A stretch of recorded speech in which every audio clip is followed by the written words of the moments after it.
The media business, it is changing in so many different ways. And I'm so excited today because we are here with National Public Radio.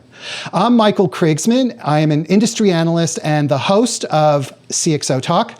And we're speaking today on episode number 254 of CXOTalk. We're speaking with Thomas Hjelm, who is the Chief Digital Officer of NPR.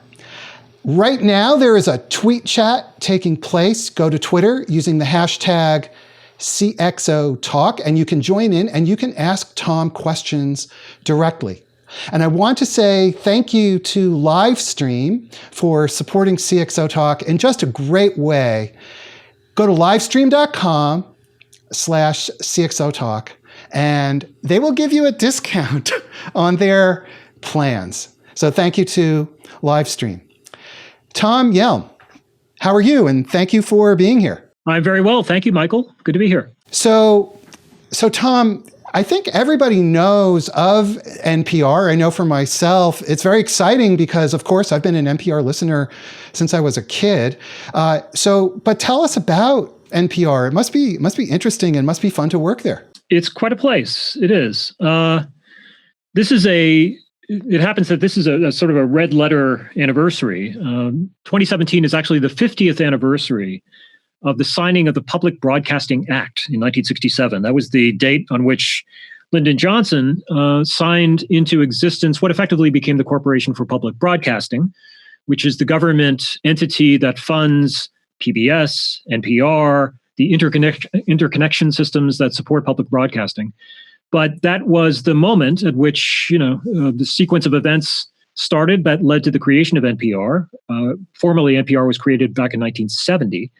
But this 50th anniversary puts us in a very reflective, celebratory, stock-taking frame of mind as we look back at what's been accomplished in these two generations, where we've come, where we are, where we're going.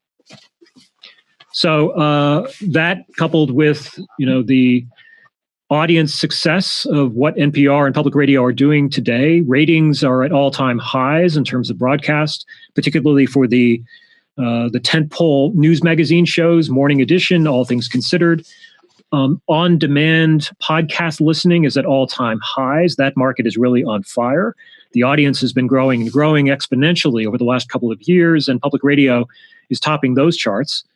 In these times, the role of journalism and commentary on what's an incredibly dynamic news marketplace, that is also more important than ever. So our journalistic output is getting more attention and a bigger audience than ever. The role of something like public radio, which is in that tier of public goods, public trusts, that is so important to society, and that reflects society back to itself. Our role in civic dialogue, in convening conversations, in trying to find the through lines that connect red states, blue states, the issues of the day, the conversation of the hour. That is a role that we've always played, but that's becoming more important as well. So these are really exciting times, heady times, challenging times, but we are really on top of our game. So it's a very exciting time to be here, as you say. So Tom, you're the Chief Digital Officer, and congratulations, you recently won the Chief Digital Officer of the Year award. So congratulations on that. What does a Chief Digital Officer at NPR do? Well, I would unpack that question to talk about there's the letter of what I do, the letter of my responsibilities, and then there's the spirit of what I'm here to do. So starting with the letter and my explicit job description, well, there is a team, a digital team that is directly responsible to me, accountable to me. It's about 85 people, most of them based here in Washington, with a few spread out working remotely. But this is a team of product managers, product directors, technologists, programmers and developers, front end, back end, QA, systems engineers, design, design thinkers, as well as designers, interaction designers, project managers. All of those functions roll up into the digital media group that reports up to me. So I'm responsible for running that team, managing their output, the execution of what they do on a regular basis.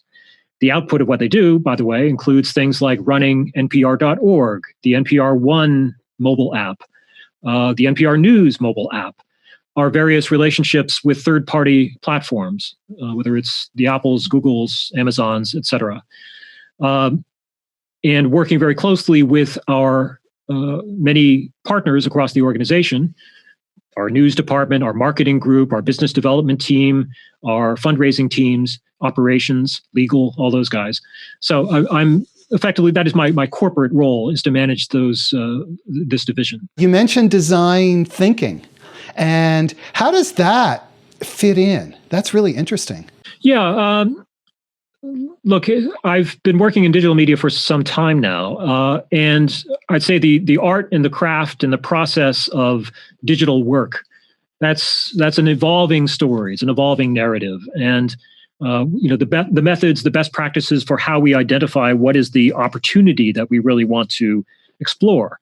What is the need of the end user? What does our customer want? And where is technology going? Where is the audience going? That in itself, just identifying where the audience is going, what is our place in an increasingly crowded marketplace, and then how do we mobilize our team and to explore those opportunities as effectively, as efficiently, as thoroughly as possible. This is as I say, a kind of ongoing narrative that's always being written and rewritten. We are a lean shop, and so our development team subscribes to lean principles. But we also, as I said, have a really first-class design team.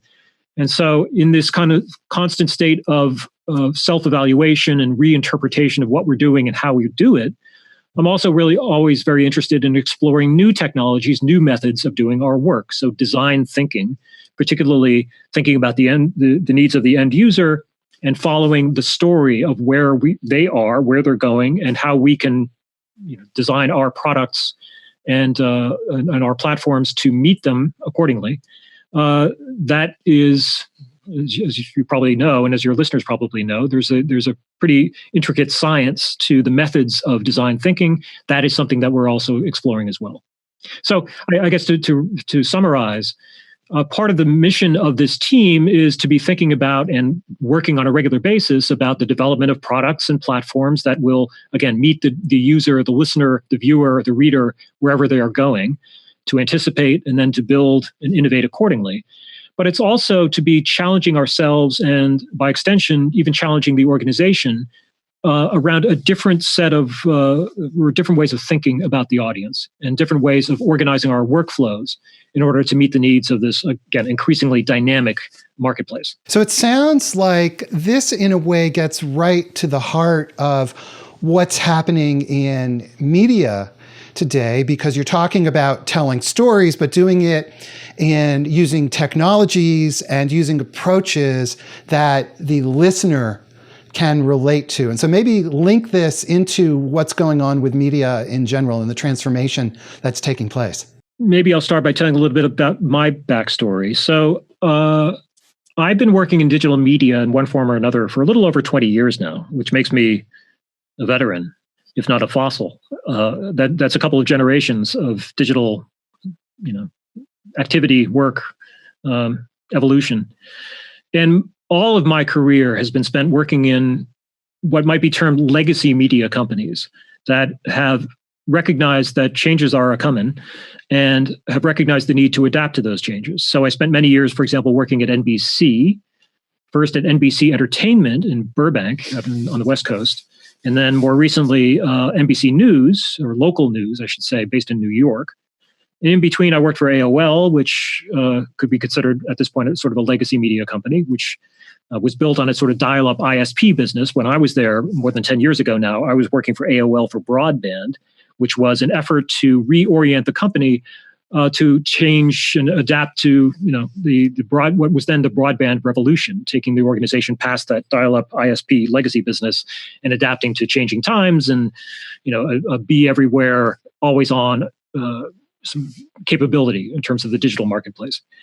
And in between, I worked for a couple of startups in Hollywood and so forth. In other words, my whole career has been built around working within existing media companies that made their bones, whether in television or radio or Internet 1.0, and working with the assets that they had built up in that first generation and trying to rethink how those assets can be reimagined, repurposed, reinterpreted in new forms that match or map to the changing behaviors of new listeners, viewers, what have you. And so at NBC, for example, and we're now going back almost 20 years, but back in the late 90s, when I was with NBC Entertainment, I was running NBC.com. And part of our goal was to take the riches of NBC's programming, and NBC at the time was the #1 network with Friends and Seinfeld and ER and all those shows, and to work with producers of NBC shows and almost reimagine or extend the stories, the premise, the content of what they were doing on air for online. So we created, for example, an online spin-off of a show, which many of you might remember, a great show called Homicide: Life on the Street. And so we created a kind of online spin-off, an almost sequel or second it was called Homicide: Second Shift. It was actually an extension of the premise of Homicide in new ways, telling stories online. So that was one way of thinking about capturing, taking the essence of what we were doing really well in one medium and repurposing them, reimagining them for the purposes of another medium. And fast forward to today, this is something that I think about and work on all the time here at NPR. So we produce programming. We've been doing that, as I said, for nearly 50 years now. We continue to do that, and we continue to do that very successfully. On-air ratings, again, are doing very, very well. The radio listening is still very, very strong. That's still a very vital part of our business, very important way in which we reach our audience. Nearly 38 million people per month are listening to our on-air broadcasting by way of our member stations. But part of my challenge is to think about, okay, we've got that great asset, the great stories, the great stock of content that we produce today and that we've been producing for some time. And how do we think about mapping that or reimagining that in new ways for new audiences? So do you, sorry, I didn't mean to interrupt. So how do you then take an existing set of assets and rethink it, reimagine it to fit the needs of different technology, different user expectations, different ages and backgrounds of users, and a different political climate? How do you rethink that? How do you do it? Well, from a product perspective, maybe this is the best example or the best where I would start is we have a product called NPR One. And NPR One, a mobile app, it's available on iOS, it's available on Android. It's been an experiment in taking our content and sort of slicing it and dicing it and atomizing it and making it in ways that are available to and conducive to the behaviors of the post-radio generation, if you will. Right. So you and I grew up listening to the radio. We turned on the knob, and then the NPR member station did the rest of the work. They curated a fully programmed experience. Well, that still has a very solid, lively, vital, generous audience. So there's nothing wrong with that. And that's not going away anytime soon. But there's this new generation, we'll call it the Pandora generation, the Spotify generation, which comes to a listening experience expecting not just a fully curated, lean back experience, but something or a product, an offering that knows who they are, or that enables them to customize, tailor the experience. So personalized. Exactly. And so NPR One is an attempt to do that. It takes our core assets, the content, specifically the spoken word content that comes out of our news magazines. It marries that to that very special local national blend, that value proposition that ties the big national entity of NPR to your local member station, which is the main outlet for distribution of that NPR content. It takes that national local value proposition, reinterprets that. And again, if you download NPR One, it is going to localize you to your local member station, be that WNYC in New York or Abilene Public Radio in Abilene, wherever you happen to be. It will send you to that local brand, which is then the programmer of that localized, personalized experience. And so it also enables us to take our membership model, which again is a very core part of our economy. It's part of the basic essential element of our business model. And NPR One enables us to cultivate membership in new ways. Again, membership historically has been driven by the pledge drive. You turn on, in fact, this very week, many stations are having pledge drives. You'll turn on your local NPR member station, and there is an ongoing appeal for individual membership. Well, that works. That's worked for many years now. But as the audience gradually migrates online, and as digital becomes, whether it's through apps, websites, smart speakers, what have you, as that becomes an increasingly central access point to public radio and public media, that invites us or forces us, challenges us to think in different ways about membership. And so NPR One has an interesting approach toward membership, personalization, building the affinity and engaging the audience in new ways that hopefully will encourage their loyalty and their generosity in ways that broadcast and the pledge drive have done so successfully for generations. So to put it, try to summarize, for me, transformation and dealing with disruption, job one is not to panic at the velocity of change and the brave new world of digital disruption and challenge in technology, but instead to actually retreat, look into your own corporate soul, understand what it is that differentiated you in the first place, and to reinterpret those core values, those raw assets, and try to find ways to rechannel them, reimagine them, repackage them in ways that suit new technologies and new behaviors. That's what we tried to do at NBC 20 years ago. It's what we're trying to do in public radio today.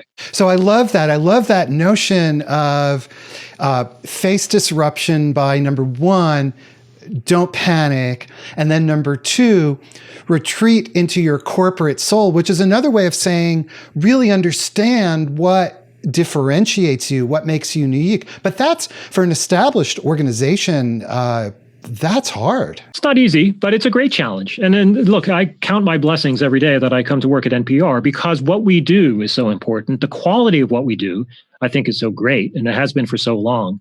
The assets, the treasure that we have to work with is really, to bask in my own glow here for a moment, my coming to NPR for me has been the summit of my career, because I am at a place where I've been able to take the learnings that I acquired back at NBC or AOL or in the earlier chapters of my career, and now apply it to something that I believe is great and greatly important. So it is hard, but it's a great challenge. And fortunately, where I am today, and I've been fortunate in previous chapters of my career to have a similar situation, I have the support of those around me, my peers, certainly my boss, our CEO, Jarl Mohn, could not be more supportive of the mission, this journey that we're on to, again, stay true to who we are, but challenge ourselves and look beyond the current day to when the landscape will be very, very different. And so we also have a great brand to work with. We have, I spend any number of work days per week, not just working internally with my team and with my peers within the organization, but also working with third-party platforms who are very eager to work with NPR because of the brand, because of the audience that we bring, and because of the content that we offer and the way that we offer it. So I feel very fortunate in that the buffet of offerings on the table here is really very tasty. Now we need to be very careful about how we put that together and what menu we construct and how we stir it all up. But as a starting place, we're in a very, very fortunate position. So the mission for you drives everything, it sounds like. Yeah, it really does. I mentioned earlier that we're in a celebratory mode these days because of the 50th anniversary of the Public Broadcasting Act and the coming 50th anniversary of NPR. I have in front of me a mission statement that was drafted back in 1970 by a fellow named Bill Simmering, who's still very much with us. And he drafted a sort of charter of what national public radio should be. And I won't read the whole thing, but he said National Public Radio will serve the individual. It will promote personal growth. It will regard individual differences with respect and joy rather than derision and hate. It will celebrate the human existence as infinitely varied rather than vacuous and banal. It will encourage a sense of active, constructive participation rather than apathetic helplessness. Well, those words still ring true. And just last week, for example, I was in a board meeting here, and we were talking about our strategic plan, and these very words from Bill Simmering from 47 years ago were projected. They still are our North Star. And so we still abide by these principles. Obviously, the world is a very different place. The programming format that Bill rolled out back in 1970, well, it's changed. But Morning Edition, all things considered, the shows that he helped incubate, those are still very much around. But he was not anticipating the internet necessarily, or smart speakers, or the Internet of Things, or connected refrigerators, or what have you. But again, if we stay true to those values, but then take a sort of free, imaginative, around the corner entrepreneurial view of where the marketplace is going, what I find is that we can connect those dots very, very nicely. I would say, when I look into my corporate soul, when I think about the quality of our journalism, as we've been talking about, number two, that national, local value proposition that we have. NPR is I'm sitting here at 1111 North Capitol in Washington. We have a newsroom with about 400 journalists downstairs. This is the headquarters. This is the hub, the national hub of our national content apparatus. And yet we have 263 member stations out there, which are effectively 263 local bureaus. And so that idea of a distributed journalistic network, that's something that is a great asset to us. And it's something that we are trying to leverage and capitalize on more and more. So that too, that's another great asset. Thirdly, again, membership, which I'm happy to talk more about, but membership, the idea of individual pledge and support for what we do.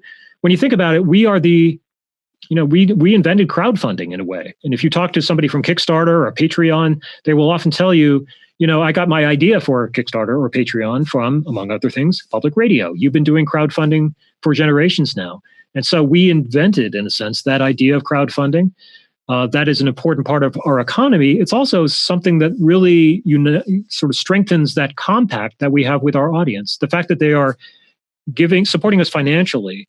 They're not paying for something, they're giving. And that's an important distinction, but that I think is part of the glue that really cements our place in public discourse, I would like to think. So you think about that, take those assets and tie them to where innovation, investment, digital opportunity is, and you see a nice through line. So a few things here. First, I don't want to, just on the value of NPR, and I don't want to politicize this, but we are also in an age where we need media outlets that we can trust.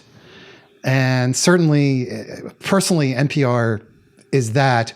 And on the subject of inventing crowdfunding, our business model for CXOTalk, we do not charge people to be on the show.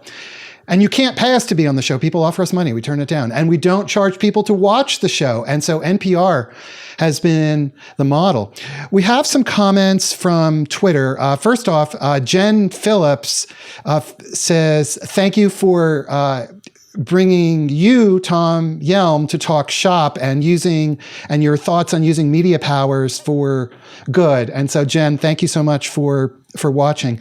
And we have a question from Sal Rasa, who is asking, and I just lost his question. He's asking about radio. He's saying radio has always been a hub of communication.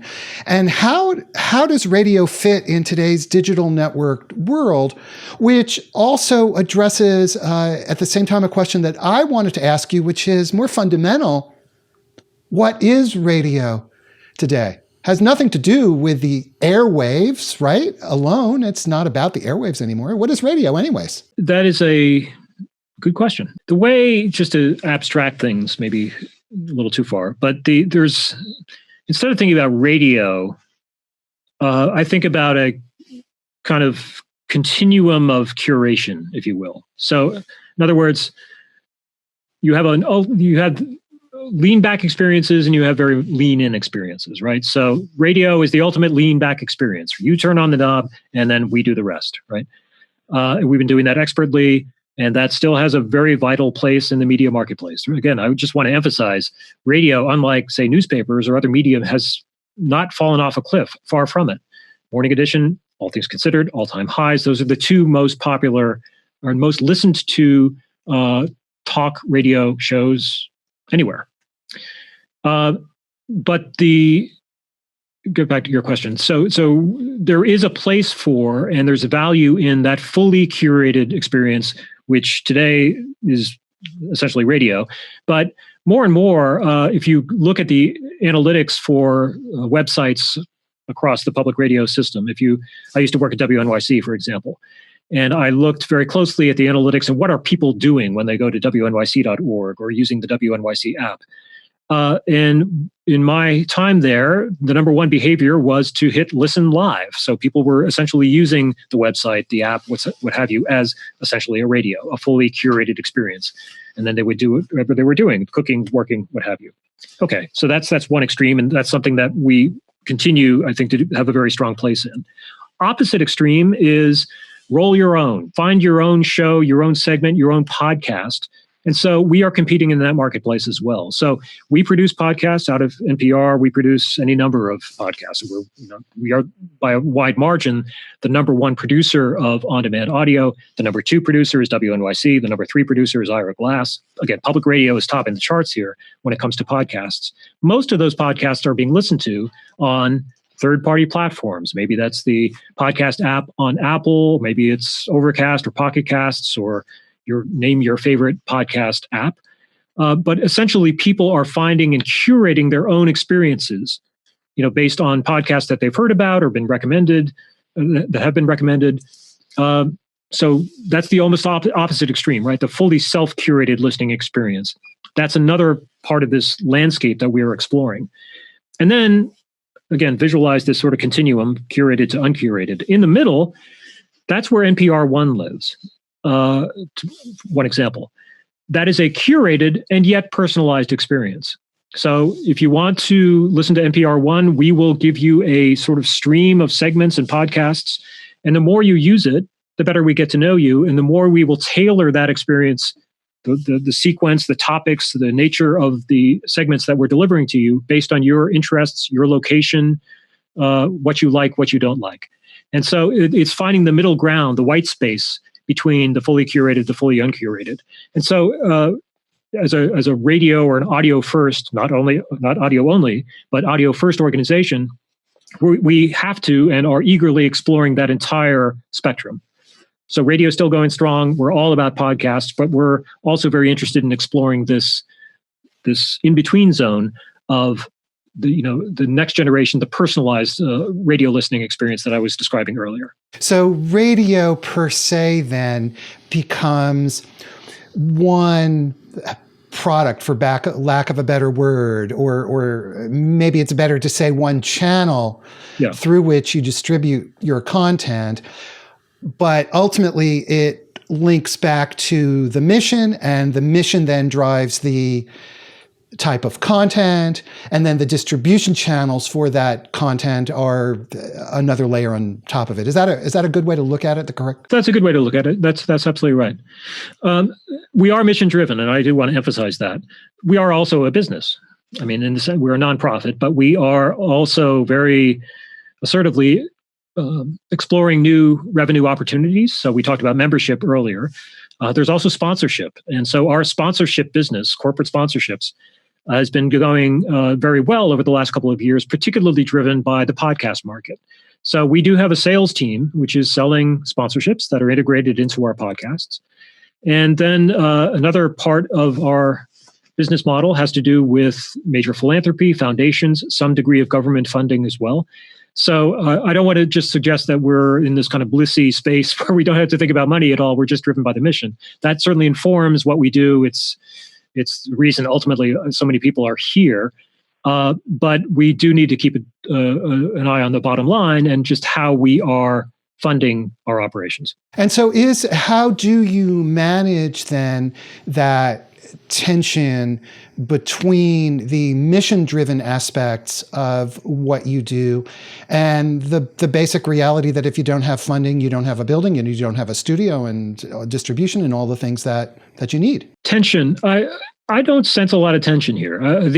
Look, we have a terrific sales team who are very, very enterprising and aggressive, and I've spent a lot of time with these folks. They're thinking always around how to monetize our content in the best way possible.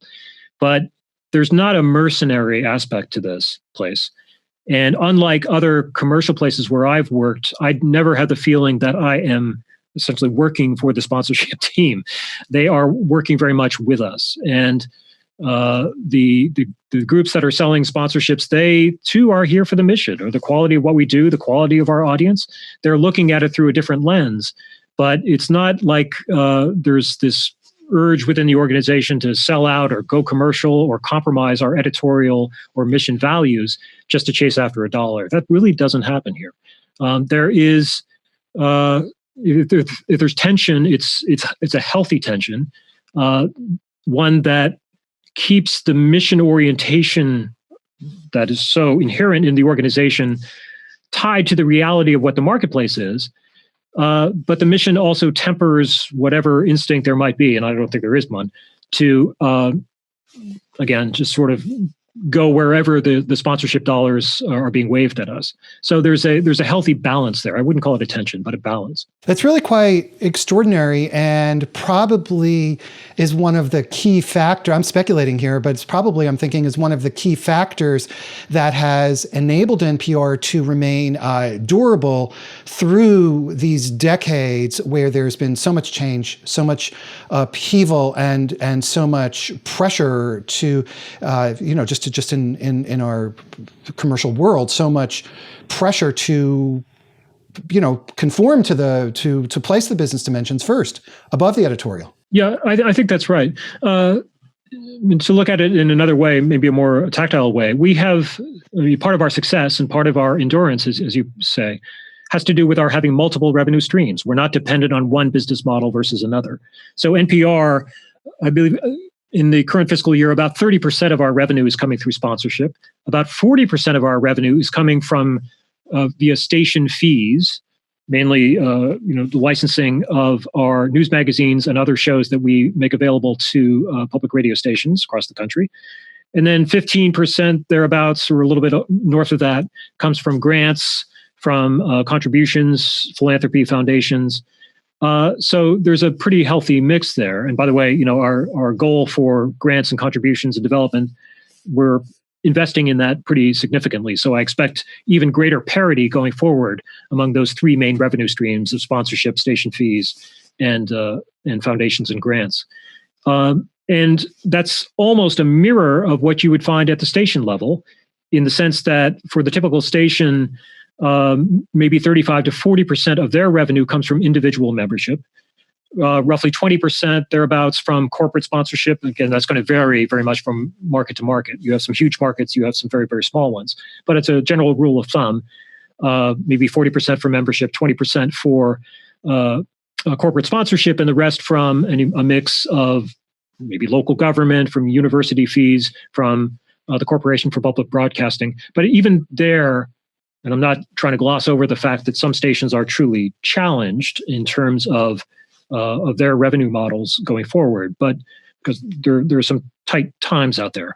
But in general, we have a pretty diversified set of revenue streams that have enabled us to weather some high times and low times. Now, what about the element of community? How do you think about that? That's another one of those dimensions in today's, say, distribution landscape, distribution of products and services and audio and video. What about community? How do you think about that? Yeah, so community can mean many things.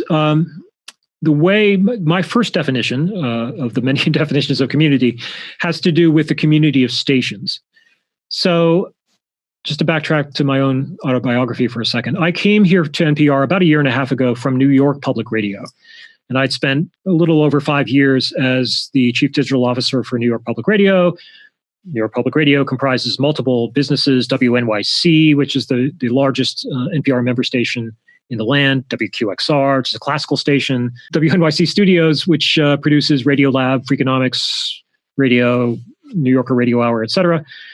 But essentially, I was coming from a quote-unquote local member station, crossing the aisle to NPR. And part of the reason, after a lot of thought, that I agreed to do this and take this job was because I believe in my bones in the power of the network. That is to say, the collective power and value in NPR as the centerpiece of a very broad distributed community of local radio stations and local producers across the land. And I will say that in all candor, from a digital perspective, the value of that network has not always been fully realized or capitalized on. NPR over the last generation or so has had a very strong digital strategy. It's been building out its digital scale. The audiences for NPR.org, NPR One, the NPR News app, the NPR social channels are pretty big, pretty impressive. But they have been built without necessarily the station expression being fully woven into them. In other words, NPR, to put it bluntly, NPR has had a digital strategy, but the stations, 200 plus of them, have been more or less left to their own devices.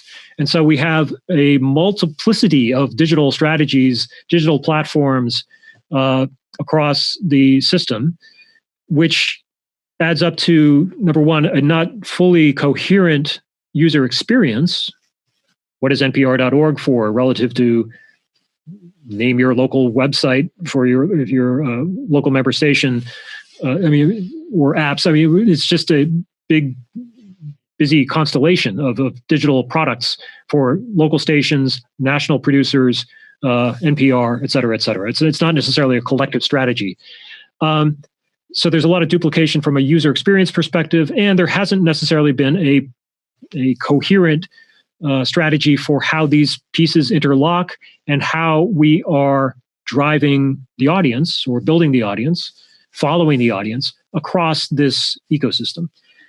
In other words, part of my strategy, really job one for me, has been to try to take the measure of all the activity and all the innovation and growth and investment that's happening across this very distributed system, and try to come up with ways in which we can think more coherently and more as a collective. One of the geniuses of public radio is the fact that it is so distributed, that you've got local voices, local talent, local stories being told across, whether you're in Maine or Alaska or, Kansas City. That's great. And that's really, really important to, again, the fabric of the media society. But there's also something to be said for collective thinking and for coordinated investment and innovation. And so the fact that I came from, the station side of the aisle, I think gives me some advantages or some perspectives in how NPR and stations might work together in a smarter way to think of itself as a digital network. And by the way, my compatriots on the journalistic side are thinking very similar thoughts. Our senior vice president of news, Mike Oreskes, my colleague, he came from the AP. So he's all about, it's in his bloodstream, the idea of a national local news network. Again, the national hub and all these newsrooms across the country and around the world for that matter. My boss, Jarl Mohn, has been one of his main strategic focuses is collaborative fundraising. How might he link arms with the senior folks, development folks, general managers of local stations, and together raise funds for public radio, leveraging the national brand and local philanthropy, local foundations, et cetera. So again, there's a new generation of leadership here that really is about doubling down on that sense of network. And that hasn't necessarily been a strong focus for us in the past. When you ask about community, that's where I go. Yeah, it makes sense. And certainly as there's greater personalization, people feel that more intimate connection to the content and may then want to start exploring that content and exploring other people who are interested in that content at the same time. Yeah, that last piece is really, really key. One of the things that always blows me away, whenever I go to some public radio convening, particularly a live event of some kind, the love, this almost palpable sense of love that the audience has for whoever's on the stage, be that Ira Glass or a local host.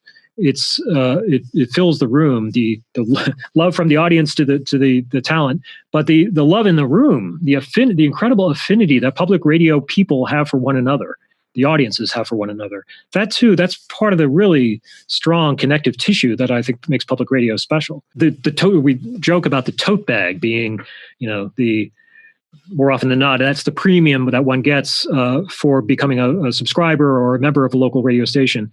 The tote bag, though, when you think about it, that is the badge that you wear that at your side. You are proud to be a supporter of WNYC or name your station. And it identifies you as, a smart, informed, cool person. And by the way, if you feel similarly, come up and say hello. I know that it really is true. There are few commercial logos, maybe Apple, that inspires. Certainly for me, I'm just tickled pink that, I'm talking with you and you've got those NPR logos to your side. So what's next for NPR, and where are you going with all of this personalization and community and all the things that you've just been discussing? First of all, we're at a good place. I'll just start with the present day. Again, I've been said a couple of times now just how strong the ratings picture is. And that's something we take very seriously. We're just about at the tag end of our current fiscal year. This has been a very solid year for us financially. And the sponsorship market, again, has been a main driver, one of the principal drivers of our financial security over the last year. In the past, I will, again, in all candor, point out that NPR has not always run the tightest financial ship. There have been a few occasions in the last several years where NPR had some budget problems. There was even a catastrophe more than a generation ago when NPR almost went belly up and the stations came in and bailed it out. So that's a distant past, and yet it's something that we still keep in mind as a kind of cautionary tale. But we have our financial house in order. The audience is very strong. The brand, as you point out, is incredibly strong. There was just a Fast Company survey that came out recently identifying the 25 strongest brands. Or people like you a lot. People like us a lot. That's right. And we were the only, of the top 25, we were the only media brand, the only nonprofit brand. So that brand does mean a great deal. My point, though, is that we have, from my perspective, we have a pretty solid runway. But that gives us the opportunity, again, to my earlier point, not to panic, but we definitely need to be thinking ahead. But right now, we're in a secure place, and we have a certain amount of latitude to experiment with new forms of content production, finding new voices, distributing via new channels, experimenting.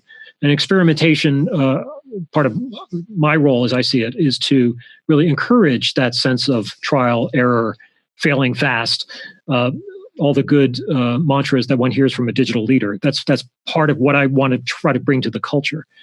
What else is next? Well, we're all about smart speakers these days. A year ago, had we been having this conversation, we probably wouldn't be talking too much about it. But in the last year, the Alexa, the phenomenon of how successful Alexa has been, and Google Home, and Apple has announced similar entrees into the smart speaker space. That is something that I'm really excited by and excited about. And that too, just going back to what we were talking about earlier, sort of looking at what are your core assets and how might they be reinterpreted, reimagined for new contexts. When you think about it, the smart speaker, the voice-activated device, I can't think of another technology innovation that's come across my plate in the last 5 or 10 years that is better suited or speaks right to our strength. Conversation, that's what we do. And that's what we've been doing since day one.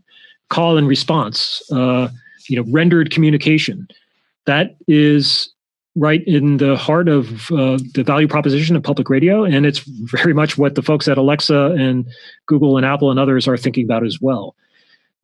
Also, when you think about it, the news, the voices of NPR or of your local member station, they are news deliverers, but they're also companions. They're concierges through the course of the day. When I worked at WNYC, I was always seeing these mail or testimonials from listeners saying that, WNYC is the soundtrack to my day. Soterius Johnson, who back in the day was the morning host. I mean, he is my buddy. He's the guy I wake up to. He tells me the weather, the traffic, the headlines. He is almost in the room with me. He's a companion. And I think that sense of companionship is also in the DNA of public radio. It's in the DNA of Alexa. Surely there are ways for us to think together about that. When you come to visit here, the NPR headquarters in Washington, you step into the elevator and you push the button. It's the voice of Susan Stamberg who says, fourth floor news or seventh floor legal or what have you. That sense of not just the source of the headlines, but the friendly companion, the voice in your ear.